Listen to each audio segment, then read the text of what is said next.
a lot of studies show that how we were loved or unloved between the ages of 0 to 5 impact the next 15, 25, 50 years of our life. Wow. And how we give love to ourselves and how we give love to others.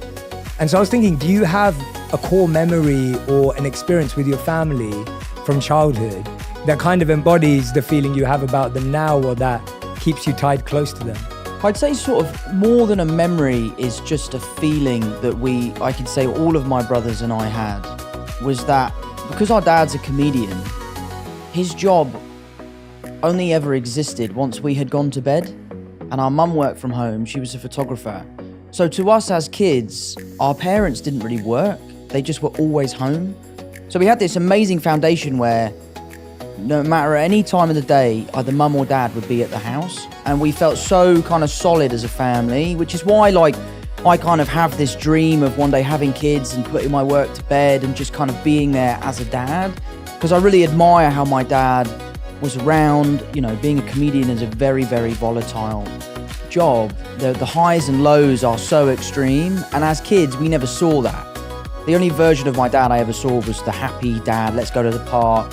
We used to play this game called Golf Goals, where we would go down to the park, there's like this big blue metal goal, and we would just fire golf balls into that goal every day, and he would give us 10p every time a ball went in the goal, and that was kind of the foundation of our golf and all that sort of stuff. So for me, broader than a core memory was the idea of always feeling connected and safe within my family unit. And I think a large portion of that is that my mum and dad have always been such a solid team, and they've always been there for us. Yeah, wow. Have they, as you've grown older, have they kind of opened up about some of the challenges that they were going through that they obviously didn't show you and your family when you were kids? Because I can imagine, we always talk about this, right? Like being a comedian is extremely difficult because you're making everyone else laugh.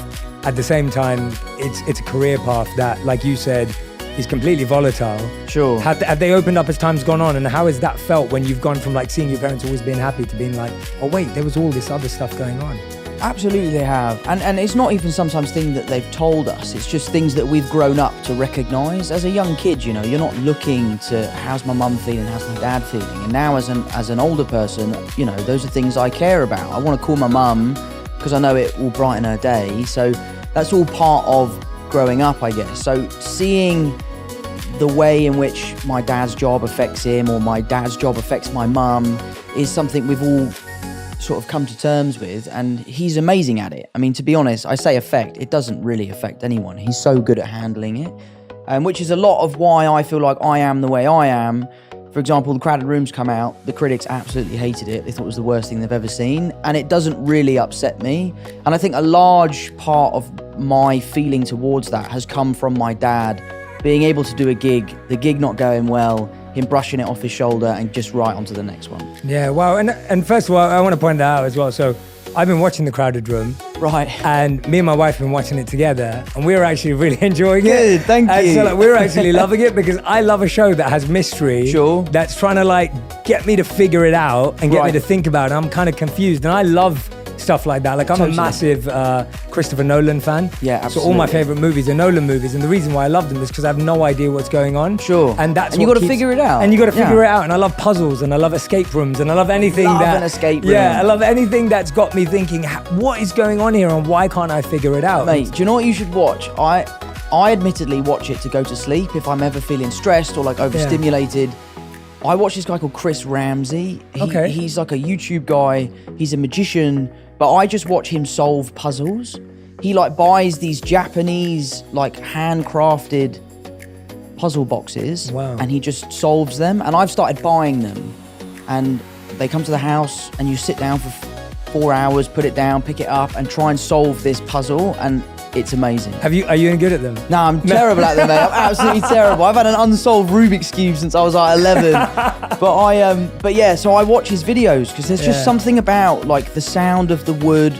I'm a carpenter, so I love craftsmanship and that sort of stuff. So I love the way that these pieces are put together. So watching him solve the puzzles, I find so relaxing. Yeah, I think for so many of us, getting bad reviews, perceptions, people talking about us, whatever that may be, whatever scale we live at, can actually affect us. Sure. And you saying that actually seeing your dad, seeing him shrug it off and seeing him move on actually really helped him. Do you think that you've been able to create a bit more of a skill around that now, or is it something that happens naturally for you? Because I'm guessing that there's a lot of people who are listening and watching going, Tom, that's pretty amazing that you can do that at your scale and your level.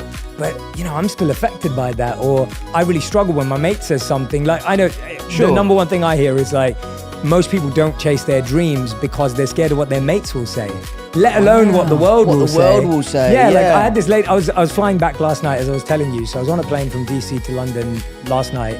And the air hostess, she was wonderful. Her name was Jeanette. She said to me, she was like, Jay, I really want to start a YouTube channel, but you just got to block out what your friends are going to say, right? And she was just worried about it. So that it's a very real thing. So I guess, have you kind of figured out a little formula for it? Or is it just natural because you saw your dad and it's become easier that way? I think it's a little bit of both, really. I think it's something you definitely get better at. I'm really lucky that I have an incredibly strong group of friends. Like, one of my best mates just called me up earlier to say he'd seen the 5th episode, and he's like, I know what happens in the show and I'm still loving it. The people I'm watching it with have no idea what's going on, but they can't wait for the next one. Yeah. So, I really, really hold high the opinions of people that I really care about. I'm also really lucky to have an amazing group of fans who are so supportive. They are diehard, they are there day one, and that makes me feel really good. But I do think a lot of my lessons in life have come from my dad, and the ways that he can deal with things that he hasn't done very well in the past, that he's passed on to me. And I live by this really.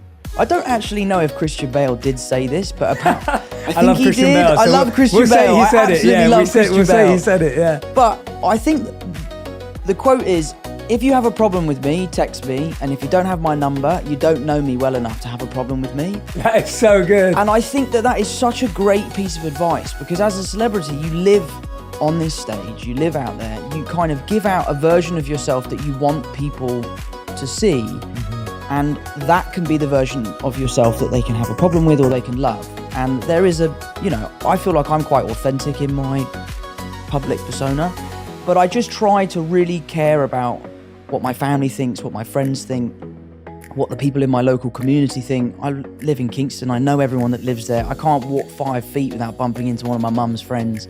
So it's something I've been working on.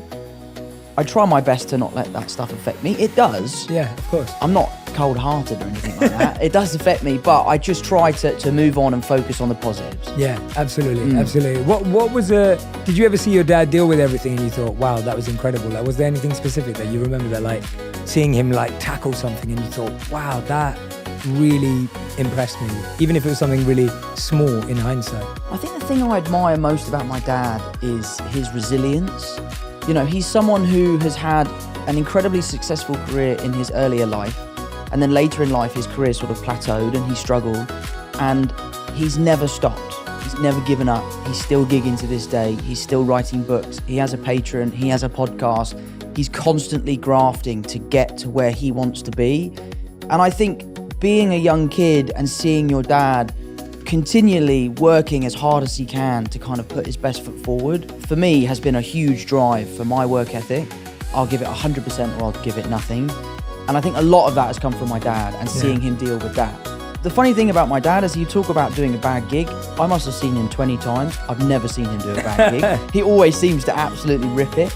But maybe that's just because we're in the audience. But no, I owe a lot to my dad, and a lot of the teachings are things he's told me and things I've just witnessed him do. Yeah. And was there ever a piece of feedback or a rumor or something you saw that did affect you, where you actually thought, well, or at least made you stop and go, God, I'm trying to see the positives, but this one's tough. Like this actually made me have to pause and figure it out. Something that did really upset me, I was in New York, I was shooting The Crowded Room, and I was having a really hard time with the job just because of how taxing it was, the emotional capacity that I was having to get to every day. And I decided to delete my Instagram because I just felt like I was so addicted to